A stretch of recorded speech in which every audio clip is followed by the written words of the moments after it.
बोरनान असं म्हटलं जातं की सर्वात पहिलं बोरनान हे श्री कृष्णाचं केलं होतं. तर लहान मुलांच्या कौतुक सोहळ्यामागे फक्त सांस्कृतिकच नव्हे तर आरोग्यदायी दृष्टिकोन सुद्धा लपलेला आहे बरं का.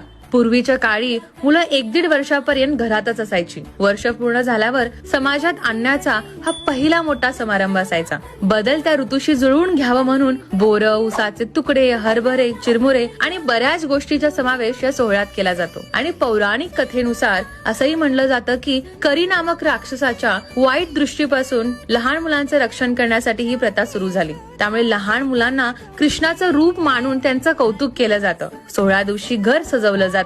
मुलांना हळव्याचे दागिने घालून पाटावर बसवलं जातं. लहान मुलांना खाली पडलेलं वेचून खाण्याची सवय असल्यामुळे त्यांचं औक्षण करून बोरं, गोळ्या इत्यादीचा वर्षाव केला जातो. मुले हे पदार्थ आनंदाने वेचून खाण्यात दंग होतात. आजही बोरनान उत्साहाने साजरा केला जातो. पारंपरिक गोडव्याला आधुनिक ट्विस्ट देत हा